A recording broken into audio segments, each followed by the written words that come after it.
Hi guys, for all of you who are new to my channel, my name is Govind Arora from Knowledge Guru, and today we will be talking about the PPP forgiveness. Finally, some good news. SBA on Friday released its Paycheck Protection Loan Forgiveness application, defining as to which sequence they need the information for processing in order to consider the borrowers for forgiveness. So this video is just an overview, okay? Just to let you know, this is just an overview for someone who just wanted to get started with all the information, such as form number, covered period, what all information regarding the payroll they needed, the FTE, which is full-time equivalent, documents needed for rent, mortgage, utility. So this will be only a concise video about documentation, whereas if you need the complete step-by-step guidance, please check out my other video, which will be published after a few hours of this video. So let's get started. Do the form which needs to be filled out is form 3508. The link of that form is already in the description.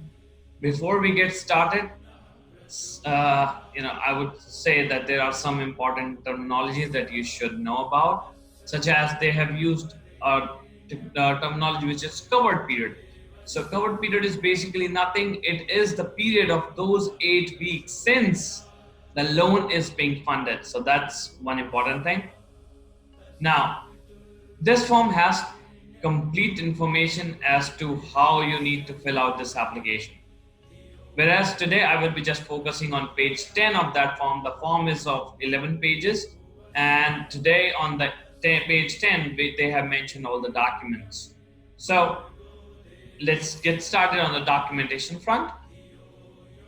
Payroll related reports. As the program name stated itself, protection of paychecks, which we already knew that amount allocated to the borrower earlier was supposed to spend on 75 and 25 ratio, which means at least the borrower was supposed to spend 75% of the total loan amount paying to the employees. That's what the objective of this loan was, and the rest 25 they can use for paying their rents, utility bills, and mortgage and interest. Now, in order to reflect the payment made to employees, there are certain proof that SBA will be needing from you, such as the bank statement or the third-party service provider reports for payroll. The second thing they will be needing, they will be asking you for the payroll form, such as on a federal level, it has to be 941. On a state level, it will be like your unemployment insurance and your insurance tax filings. We all know those forms will be available until July 2020. So if someone's coverage period is expiring soon, so not to worry about, they have a provision about that. So as there's an alternative, we can also submit the report that we will be reporting to the federal and state agency in future. That means they are not looking for a final and filed reports, they are the forms. They're actually looking for the actual numbers that you are going to report. So make sure the number should not drop.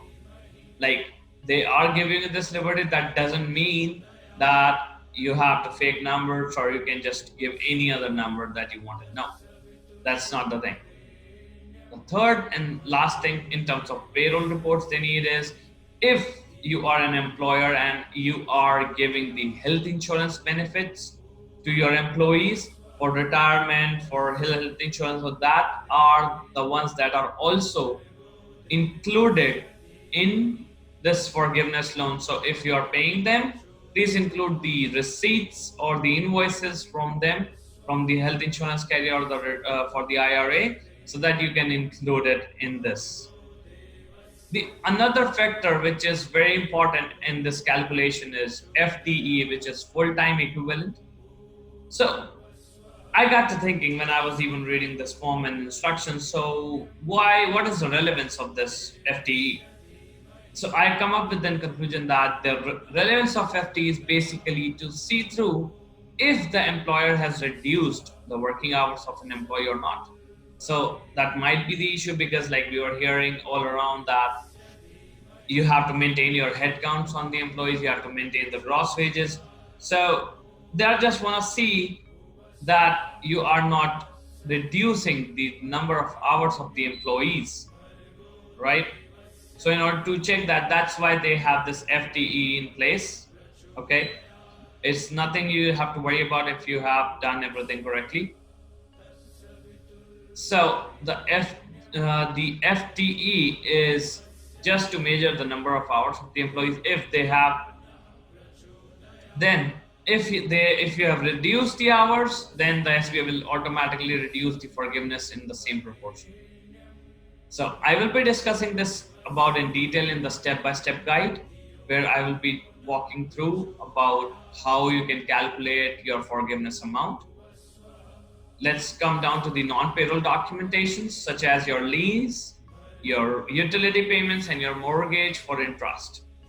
So let's talk about the rent. So for rent, you have to provide a copy of your lease agreement as well as your receipt or your cancel check.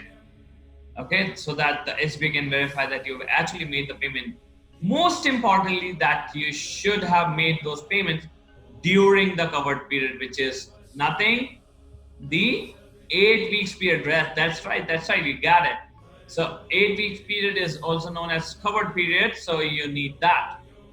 On the utility front, you need to provide the copies of your utility bills since February. So the SBA wants to know that you haven't recently started some utility services and paying the bills from there. So you have to provide some older bills, which is starting from the February 2020. You have to provide those bills, and then you will be eligible for forgiveness. Whereas what you have to provide is the copy of invoice. The other thing is the checks or the payment, how you made the payment to. Okay. Again, important thing, the actual payment needs to be during those 8 periods, aka covered period. The third thing is mortgage, the copy of a lender amortization schedule along with the receipt or the cancel check verifying as those payments were actually made during the 8 weeks period. So, or if you do not have that, then there's another procedure. You have to provide the lender's account statements from February 2020. So I believe that that would be kind of difficult to get. So I think that you should go with your own documents and your own checks. That's all for today, my friends. If you have any questions, please write to us and we will answer them. Also, if you want any topic to be discussed in details, we will happy to create another video on those topics. If you think that this was an informative video, please hit the like button and subscribe to my channel for future updates. That's all. Signing off today, your friend Govind Arora from Knowledge Guru. Thank you.